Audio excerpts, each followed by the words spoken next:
If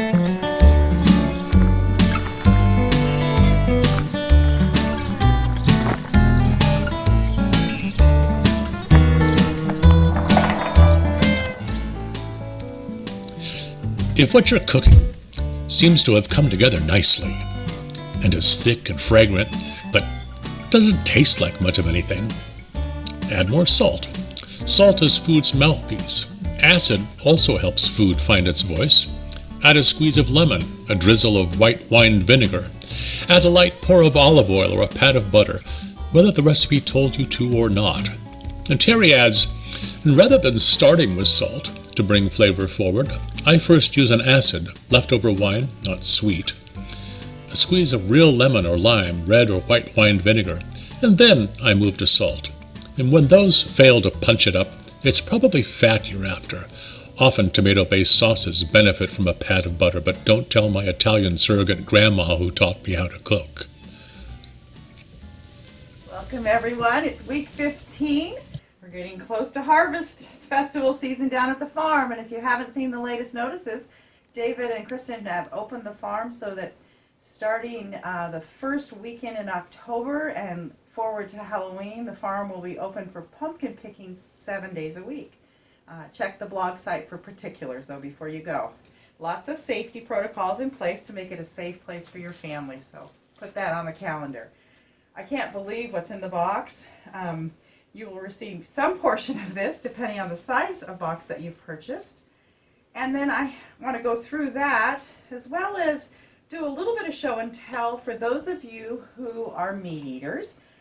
Today we're going to make a recipe, this week we're going to make a recipe with some of the farm hamburger, and we're making what we call kids cook meat buns. Those of you who've been at the farm have probably tasted them, but they're really great thing to make ahead of time and then have throughout the week as you're trying to get through school and work and everything else these days.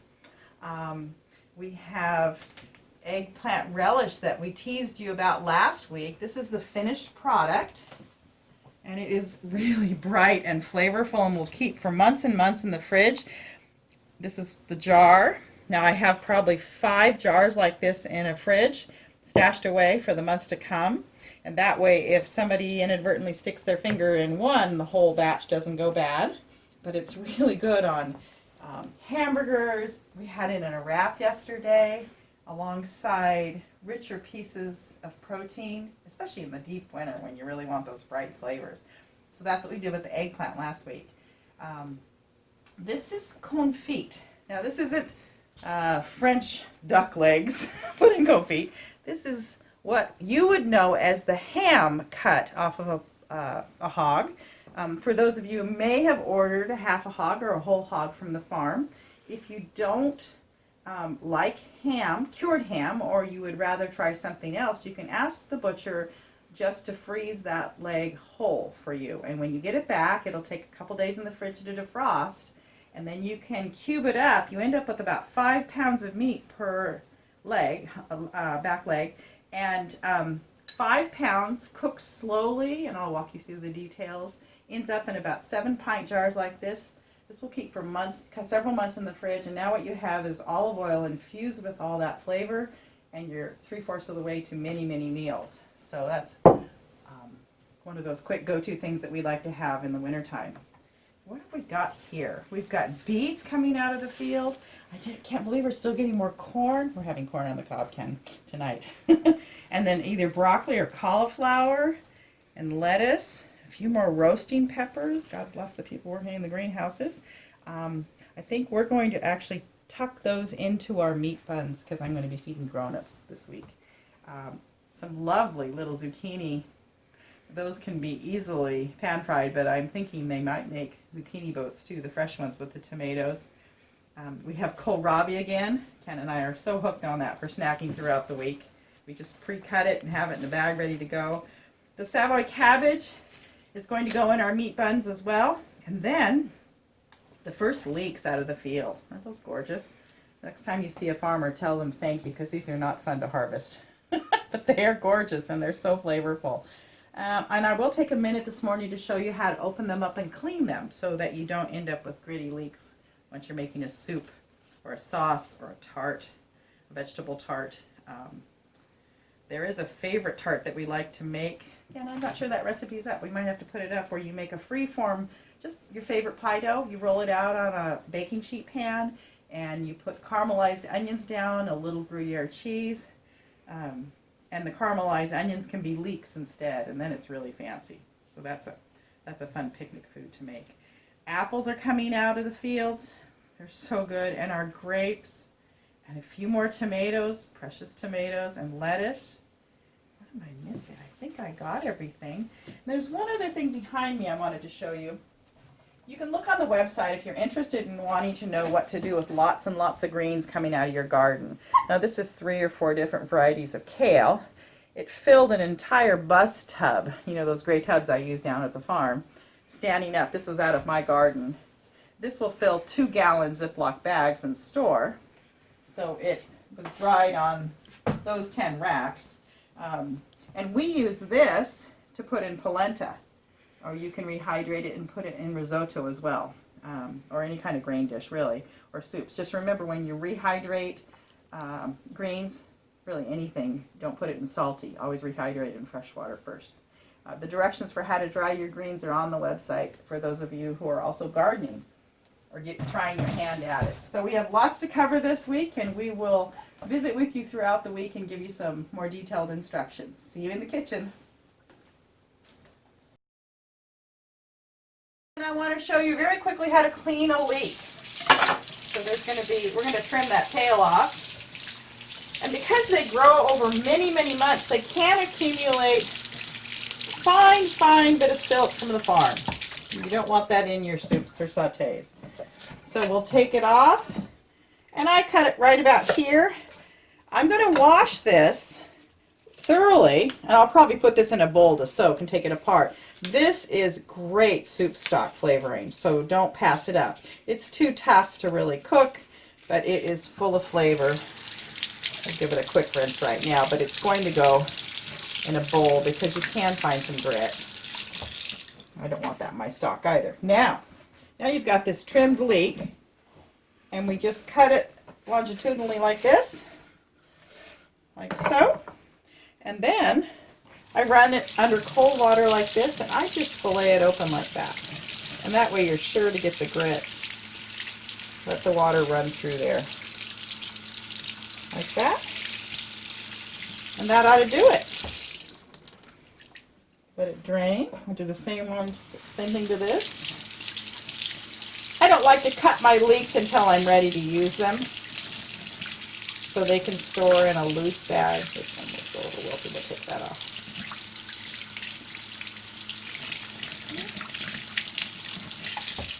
And then, now you've just got, now you can just cut nice half moons like so, and be assured that they're clean, and then saute them up for whatever lovely you're going to put them in. But leeks are a special treasure. They're a little bit more mild than most onions you might be familiar with. They're highly prized by the French and any of the rest of us who cook with them. And their smell is enticing. It's not as strong. Texture's a little bit different too. But see, now you know that all that's clean, and we'll let it dry off just a little bit before I put it in the saute pan because I don't want it to crackle at me. But that's what you do with a leek. Hey everyone, welcome back to the kitchen. It's Monday morning in our household, and I want to show you what the start of the bun filling looks like. Yesterday, I went ahead and braised the beet greens quite thoroughly, and before I braised them, I put 2 onions in the bottom of the pan and got those really sweet. And then I added the traditional, in our household, chipotle and nutmeg to it. And you just ended up with this wonderful caramely flavor. I put it in the fridge overnight and then cooked the meat this morning. So this is a pound of Italian sausage and a pound of our wonderful farm hamburger. The onions are already cooked and caramelized and soft, so if kids encounter them in the buns, it's not a problem. They won't even know they're there. It just adds flavor. I'm cooking for adults this week, so I went ahead and put about a heaping tablespoon of those roasted peppers that we had in our basket, or our box yesterday. And so I'm just now finishing off the liquid. I don't want this to be wet when it goes in the buns, so we want to let that cook off because there was a little liquid left over from the braise. And in about 2 minutes, I'm going to add all of this cabbage. Now this is the cabbage, the Savoy cabbage we were given yesterday, and this is a teeny bit left over from a couple weeks ago. Now notice the different textures of the cabbages.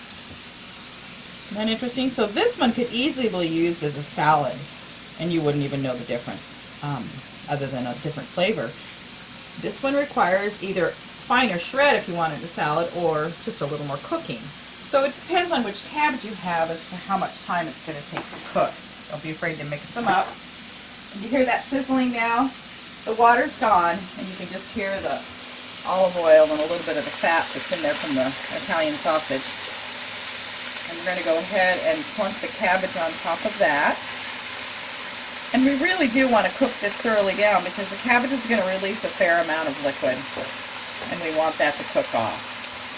So this is one of those meals that might happen in degrees in your kitchen, and give yourself permission to do that.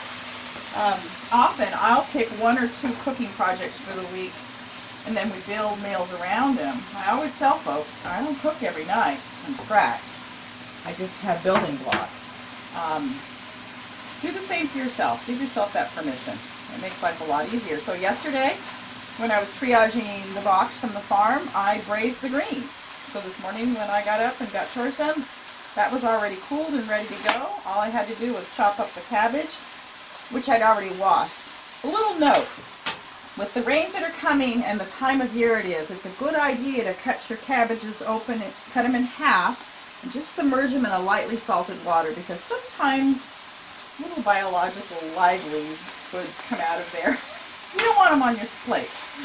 So soak them in a little salt, get rid of them before you chop them up. You have healthy soil, and everybody wants to live there. So we're going to give this about a half hour or so to cook down, and we'll come back and we'll show you what it looks like. I'm just distributing some of the meat and juices throughout it. If I had carrots, I would add some julienne carrots at this time, but I don't. The garlic is already in. That went in with the meat after it was fairly well cooked, because I don't want to run the risk of burning the garlic. So we'll give this a chance to cook down, and then we're going to get the dough out of the refrigerator and let it warm up a little bit, because if you try to work with chilled dough, you often just tear the gluten structure. So we're going to let it warm for about an hour. We'll do that. Welcome back. We've got those, what were 2 loaves. We were demonstrating how to do loaf bread in the oven. We're going to turn each loaf into 12 meat buns. So I took that. Now if you see the green in here, that's actually rosemary, because Ken and I like rosemary in our bread, but the recipe doesn't call for it. It's up to you. But I try to get them into logs like that, and then just cut them into 12. So you do half and half. And then you know you're going to do 6 on each side, and then you end up with reasonable size increments. The other thing I do is I spread the cabbage and meat mixture out to cool, and if you look really closely, half of this is cleaved into a dozen little pockets. And if you're not used to doing bulk cooking, this will help you make sure you end up with the right amount. You do the same thing on the other side so you don't come up short. Old kitchen trick. So right now we're just going to get these things divided up.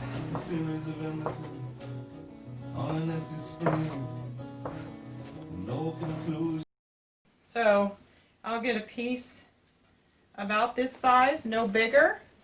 See, I've got tension across there, and then just pat it out. This is a fun thing to do with kids, really it is. And you notice I'm not using flour, I'm using oil. This dough is pretty wet. So about like so. You can see it's still a little bit cool, so it's going to come back to There's the filling. And I just go around and pick it up so it doesn't leak while it cooks. Pinch it closed, like so. And sometimes I even do that. And put it on the tray. So we're just going to go through. I think we might come up just shy of 24 buns just because this particular bread recipe is a little scant. Don't worry about it. Make as many as you want with the right size. You'll be fine if you have leftovers. It'll be some other meal. So that's the process. And then it's on an oiled baking sheet, and we'll bake it at 350 for about 25 minutes with the fan on.